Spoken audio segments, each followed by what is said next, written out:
Petrol diesel से नहीं, अब पानी हवा से चलेगी। भारत की बसें। भारत बनेगा पहला देश जो करेगा पानी को ईंधन के रूप में इस्तेमाल। दुनिया के सभी देश हैरान, कहां हम रह गए पीछे, भारत निकल गया आगे।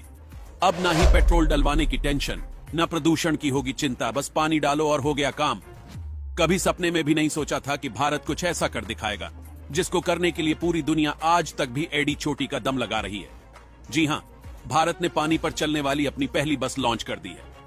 आपको भी सुनकर ताज्जुब होगा कि भारत ऐसा करने वाला दूसरा देश बन चुका है। इससे पहले सिर्फ चीन ने यह मुकाम हासिल किया है।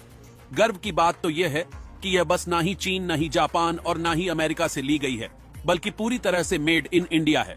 इस बस को पानी और हवा से चलाया जा सकता है, लेकिन कैसे, चलिए आपको पूरा ब्यौरा देते हैं। दोस्तों, एक तरफ आए दिन नई नई टेक्नोलॉजी देखने को मिल रही है, तो दूसरी तरफ लगभग पूरी दुनिया गंभीर प्रदूषण का सामना कर रही है, जिसके चलते अलग अलग देशों की सरकारें इसे रोकने का प्रयास कर रही हैं। भारत भी इससे निजात पाने के लिए इलेक्ट्रिक गाड़ियों को तेजी से अपनाने के लिए ग्राहकों को प्रेरित कर रहा है। इसी के चलते आज भारत में पहली हाइड्रोजन बस की शुरुआत हो गई और नया कीर्तिमान जुड़ गया, जिसका सकारात्मक असर आने समय में देखने को मिल सकता है। आपको बता दें, देश की राजधानी दिल्ली में केंद्र सरकार में पेट्रोलियम और प्राकृतिक गैस मंत्री हरदीप सिंह पुरी ने देश की पहली हाइड्रोजन चलित बस को हरी झंडी दिखाकर साफ सुथरे पर्यावरण की तरफ एक और कदम बढ़ा दिया, जिसका असर आने वाले दिनों में देखने को मिल सकता है। इस बस में इलेक्ट्रिसिटी जनरेट करने के लिए हाइड्रोजन और हवा का इस्तेमाल किया गया है। इस दौरान यह सिर्फ गर्मी और पानी प्रोड्यूस करती है। आमतौर पर जो बसें भारत में चलती है, उनके इंजन को दौड़ाने के लिए पेट्रोल या डीजल का इस्तेमाल होता है, जो जलने के बाद काला धुआं निकालती है, जिससे प्रदूषण बढ़ता है।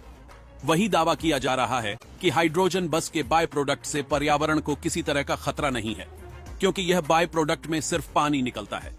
अगर यह सफल रहा तो देश भर में इस तरह की बस सड़कों पर दौड़ती हुई नजर आएंगी।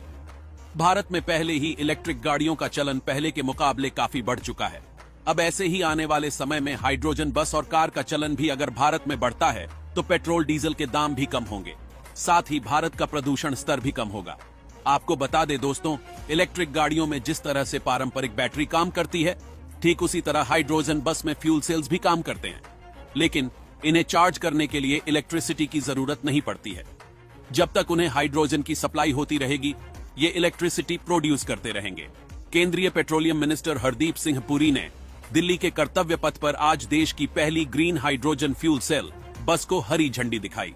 बता दें कि अभी शुरुआत में सिर्फ 2 बसों को ट्रायल के तौर पर लॉन्च किया गया है। ये हाइड्रोजन बसें 3 लाख किलोमीटर का सफर तय करेंगी। इसका मतलब है हाइड्रोजन से चलने वाली ये बसें एक बार में करीब 300 किलोमीटर से ज्यादा का सफर तय कर पाएंगी। पेट्रोल डीजल गाड़ियों की वजह से प्रदूषण में लगातार इजाफा हो रहा है। इसे रोकने की पहल में देश में इलेक्ट्रिक गाड़ियों, इथेनॉल और दूसरे ऑप्शनल फ्यूल पर चलने वाले व्हीकल्स पर भी फोकस किया जा रहा है। और अब हाइड्रोजन बस की शुरुआत के बाद भारत सरकार एक नया मुकाम हासिल कर चुकी है। सरकार दिल्ली एनसीआर क्षेत्र में 15 और फ्यूल सेल बसें चलाने की योजना बना रही है। उन्होंने बताया कि हाइड्रोजन को फ्यूचर का फ्यूल माना जाता है और 2050 तक हाइड्रोजन की ग्लोबल मांग 4 से 7 गुना बढ़कर 500 से 800 मिलियन टन होने की उम्मीद है। दोस्तों, अगर आप देश की इस तरक्की से खुश हैं, वीडियो को लाइक करके शेयर जरूर करें।